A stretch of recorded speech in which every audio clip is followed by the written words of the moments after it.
የኢትዮጵያ ሕዝቦች አብዮታዊ ፓርቲ ኢሕአፓና የትብብር ለነጻነት ፓርቲ ዋና ጸሐፊ የሆነችው ምስጢረ ሥላሴ ታምራት በመንግሥት የደህንነት ኃይሎች ክትትል እየተደረገባት መሆኑን አስታወቀችም። ክትትል አድራጊዎቹ እስከ ግድያ ድረስ የሚያስቡ መሆናቸውን አስታውቃ ምስጢረ ሥላሴ ርዕዮት ከተሰኘ በይነ መረብ ሚዲያ ጋር ባደረገች ቃለ መጠይቅ በዚሁ ዓመት በሚደረገው የምርጫ ሂደቱ በመሳተፋቸው ከመንግሥት ከፍተኛ ጫና እየደረሰባቸው እንደሆኑ በድጋሚ አስረድታለችም። በተለይ የግል እንቅስቃሴዋ በደህንነት ሰዎች ክትትል ውስጥ መውደቁን ተናግራ በዚህ ክትትል ምክንያት ከሰዎች ጋር እንደ ልብ ለመገናኘት አለመቻሏንም አጽንኦት ሰጥታ ገልፋለችም። ምስጢረ ሥላሴ በሰጠችው ማብራሪያ የደህንነት ሰዎች በቢሮ አካባቢ፣ በሆቴል ውስጥ፣ ቤት አካባቢ እንደሚንቀሳቀሱ ማወቅ እንደቻለችም ተናግራ ከክትትሉ በተጨማሪ ሕይወቷን አደጋ ላይ የሚጥሉ አላስፈላጊ እንቅስቃሴዎችን በአካባቢዋ እየታዩ መሆኑን አስረድታለች። ሰላም ጤና ያስጥልን። የተወደዳችሁ ዞላ ኒውስ ቤተሰቦች እንደምንቆያችሁ ከዞላ ኒውስ ዕለታዊ መረጃዎችን እየቀርብ ያለው በየጊዜው የሚወጡ አዳዲስ መረጃዎች ቀድመው እንዲደርሷችሁ ቻናሉን ኮመንት፣ ላይክ እና ሰብስክራይብ ማድረጋችሁ እንዳትረሱ እያልን ወደሚቀጥሉት መረጃዎች እናልፋለን። አብራችሁን ቆዩ።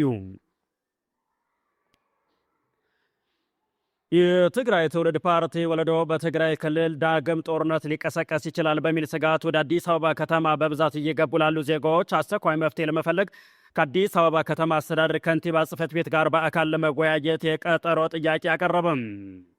ፓርቲው የካቲት 27 ቀን 2018 ዓ.ም ለከንቲባ ጽሕፈት ቤት በጻፈ ይፋዊ ደብዳቤ እንዳስታወቀው ከቅርብ ጊዜ ወዲህ በርካታ የክልሉ ተወላጆች የጦርነት ስጋትን ተከትሎ ወደ መዲናዋ እየገቡ ይገኛሉ። እነዚህ ወገኖች በከተማ ውስጥ ለከፍተኛ ስራ አጥነት፣ ለኑሮ ውድነትና ለተለያዩ ማህበራዊ ችግሮች እየተጋለጡ መሆኑን ፓርቲው እጅግ እንዳሳሰበው በደብዳቤው ላይ አሰፍሯል። ፓርቲው የራሱን መፍትሄ ሀሳቦች ይዞ በከተማ አስተዳደሩ ከፍተኛ ስራ ኃላፊዎች ጋር በአካል ተገኝቶ ለመወያየት አስቸኳይ የቀጠሮ ጊዜ እንዲሰጠው ጠይቆ ደብዳቤው በፓርቲው ፕሬዝዳንት አቶ ጉዕሽ ግደይ ሀደጉ ተፈርሞ የወጣ ነው። ፓርቲው ከዚህ ቀደም የትግራይ ክልል የመንግሥት ሠራተኞች የደሞዝ ክፍያ ጉዳይ በመያዝ ያደረገው እርምጃ ያገኘው አዎንታዊ ምላሽ የሚታወስ ሲሆን አሁን ደግሞ በህወሓት ምክንያት በተፈጠረ ጦርነት ስጋት ከትግራይ ወጥተው ወደ አዲስ አበባ ለሚሰደዱ ወጣቶች ተቆርቁሮ ከከንቲባ አዳነች አቤቤ አስተዳደር ጋር ለመነጋገር መነሳቱ ፓርቲው ለሕዝብ ያለውን እውነተኛ ተቆርቋሪነት የሚያሳይ እጅግ የሚደነቅ ተግባር መሆኑን ታዛቢዎቹ እየገለጹ ነው። የዳጋሎ ጦር ከኢትዮጵያ ድንበር አቅራቢያ የሚገኘውን ከተማ መቆጣጠሩን አስታወቀም።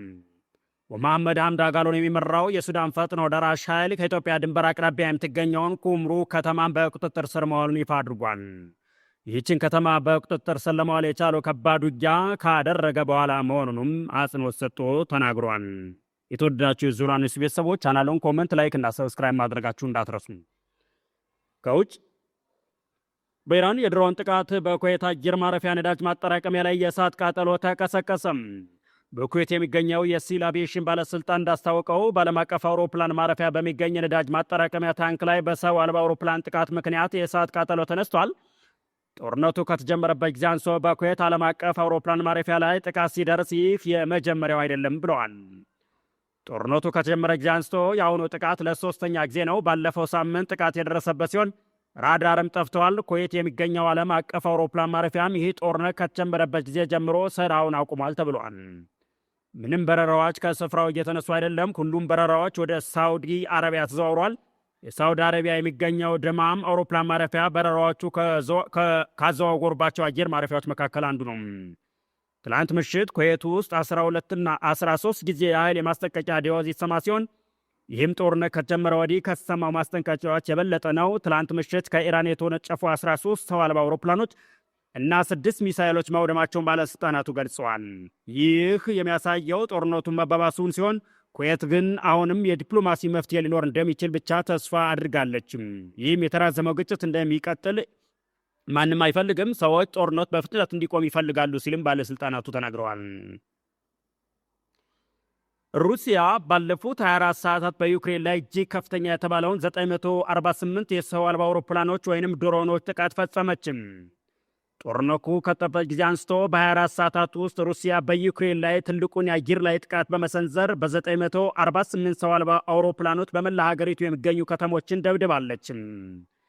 የዩክሬን አየር ኃይል እንዳስታወቀው ከተወነጨፉት 556 ሰው አልባ አውሮፕላኖችን ተኩሶ መጣሉን ገልጿል። የእስራኤል መከላከያ ሰራዊት ከኢራን የተኮስ ጭማሪ የሚሳኤል ማዕበሎች ወደ እስራኤል ግዛት እያመሩ መሆኑን አስታውቋል። ይህ ከባድ ጥቃት ከ2 ሰዓታት ባነሰ ጊዜ ውስጥ ለሁለተኛ ጊዜ የተሰነዘረ ሲሆን በቀጠና ያለውን ወታደራዊ ውጥረት ወደ ላቀና አደገኛ ደረጃ አሸጋግሮታል። ከዚሁ ጎን ለጎን የእስራኤል ጦር በደቡባዊ ሊባኖስ በምትገኘው የጢሮስ ከተማ በሚገኘው ሮንዘር ታወር አካባቢ ኃይለኛ የአየር ላይ ጥቃት መፈጸሙ ተዘግቧል። የአየር ጥቃት የተፈጸመው የእስራኤል ጦር በጢሮስ ከተማ ለሚገኙ 4 የተወሰኑ አካባቢዎች ነዋሪዎች በአስቸኳይ አካባቢ ለቀው እንዲወጡ የሰጠውን አስገዳጅ ማስጠንቀቂያ ተከትሎ ነው ተብሏል። በሌላ በኩል በዚሁ የሊባኖስ ጉዳይ ዙሪያ አዲስ ዲፕሎማሲያዊ ውጥረት ተፈጥሯል።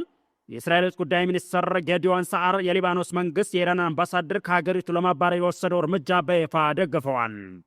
ሚኒስትሩ ይህ የሊባኖስ ውሳኔ የኢራን ለሂዝቦላህ ታጣቂ ቡድን ከምትሰጠው ቀጣይነት ያለው ድጋፍ አንጻር ሲታይ በፍጹም ትክክለኛና ተገቢ ነው ሲሉ እርምጃውን ደግፈውታል። ይህ ክስተት በጦር ሜዳ ካለው ፍጥጫ ባለፈ በሀገሪቱ መካከል ያለውን የዲፕሎማሲ ጦርነትም ይበልጥ አባብሶታል። የተወደዳችሁ የዞላ ኒውስ ቤተሰቦች የእስካሁን ያሉ መረጃዎችን ናቸው። ስለተከታተላችሁን እያመሰገነ በእኛ በኩል